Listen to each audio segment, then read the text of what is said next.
From the very start, the tension in this courtroom is undeniable. The judge wastes no time calling out Mr. Jenkins for yawning, a blatant sign of disrespect during a hearing that could decide his freedom.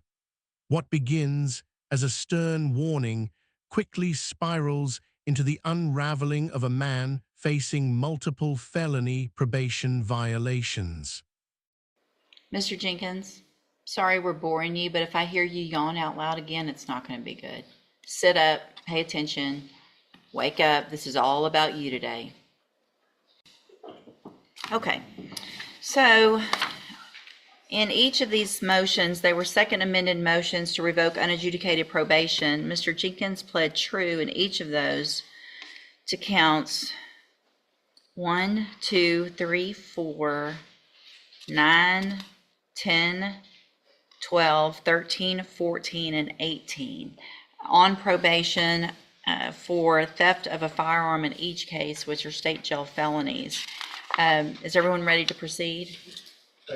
We are, Your Honor. I'd like to put on the record what the offer is, and just for him to reject the offer, Sure. if I may. Yes. Your Honor, it's my understanding that the offer is 20 months on the motion to revoke probation, and The stakes are laid out crystal clear. Mr. Jenkins is rejecting a plea deal that could have capped his punishment at 20 months in state jail and 10 years for aggravated robbery.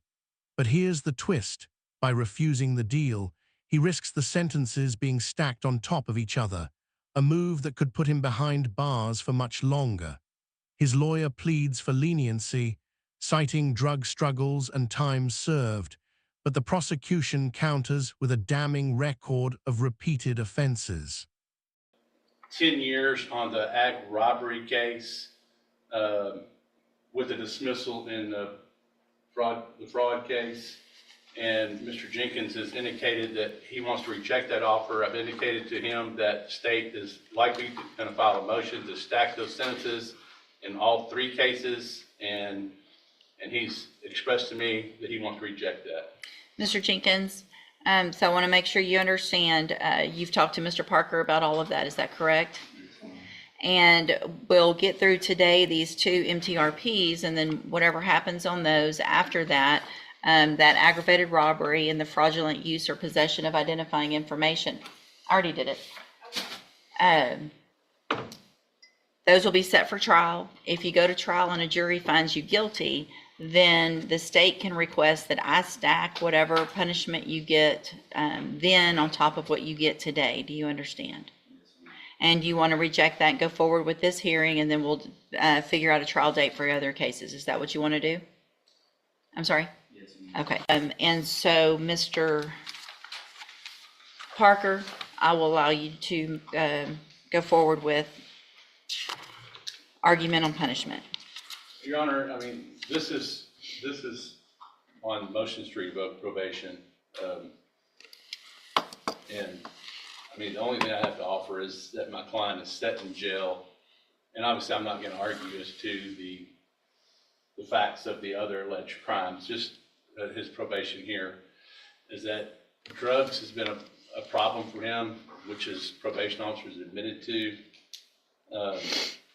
and my client is set in jail for a considerable amount of time, which he's expressed to me, he's expressed to his probation officer. He's realized, I mean, he's been there for several months, and he's learned that the people that he hangs around aren't the right people for him. He wants to do better in life, be there for his family, and I think some type of treatment and to allow him to continue on probation is the best thing. Otherwise, I would just defer to the court their decision. Thank you, Mr. Parker. Mr. Judge, Smith?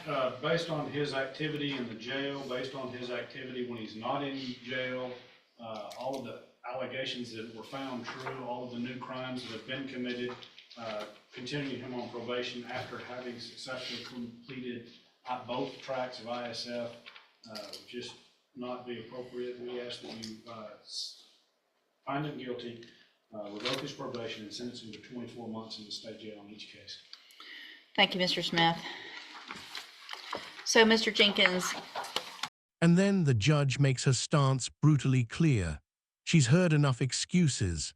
When Mr. Jenkins claims he's just been with the wrong crowd, the judge doesn't hold back, declaring that he is the wrong person. With a cutting rebuke, she paints him not as a victim of circumstance, but as a menace in the community. The language is sharp, direct, and personal. Guns, thefts, shootings, terror. This isn't just a list of crimes, it's a narrative of destruction. One of the things that Mr. Parker said, and that a lot of especially younger offenders come in here to say, is that they're hanging around the wrong people, and that that's part of the problem.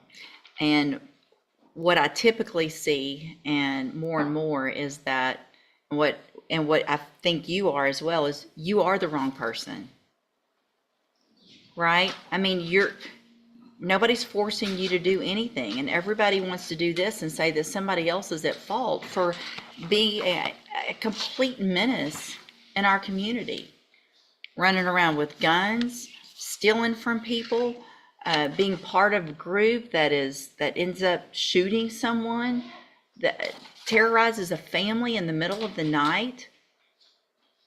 You didn't have to be there, so you are the bad person. My only regret here truly is that I only have 2 years to give you, and that's not going to keep you off our streets long enough.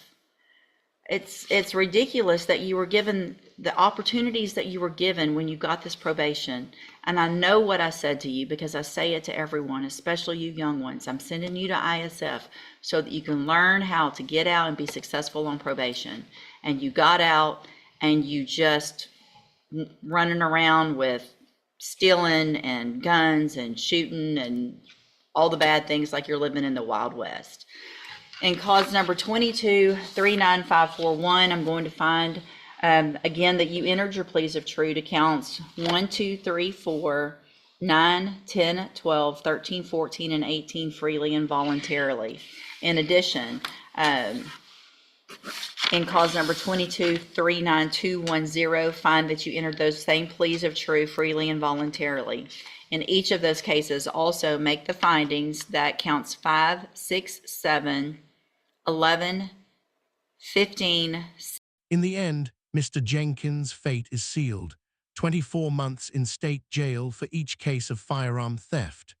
The judge reminds him of his right to appeal, but also delivers a sobering warning. He is now legally barred from ever possessing a firearm or ammunition again.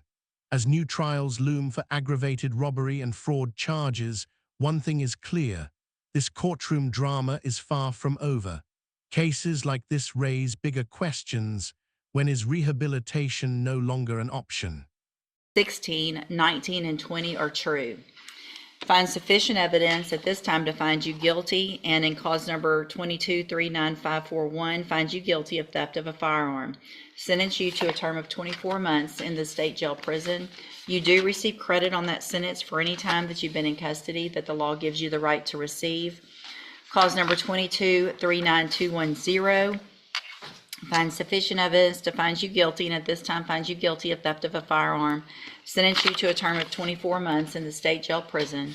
You will also receive credit on that sentence for any time that you've been in custody that the law gives you the right to receive.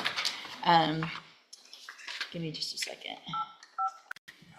I need a certification. Thanks. I'm going to hand you in just a minute. You'll need to sign it, and then I'll give you a copy of a document called your certification of right to appeal. You do have some rights to appeal this decision and these findings today. You can talk to Mr. Parker about that. I'm also going to hand you a written admonishment regarding your ineligibility to possess a firearm or ammunition. Because of the judgments entered against you, you are ineligible under Texas law to possess a firearm or ammunition. Possession of a firearm or ammunition could lead to charges against you. Firearm is a legal term, and you should read the written admonishment I provide you to see what devices qualify as a firearm. If you have questions about the laws that make you ineligible to possess a firearm or ammunition, or about how long that lasts, you can also talk to Mr. Parker. What we'll do now is move those to the ag robbery and the new fraudulent use or possession of identifying information. We'll put it on one announcement docket. If it's not worked out at that point, then we'll get those set for trial as quickly as possible.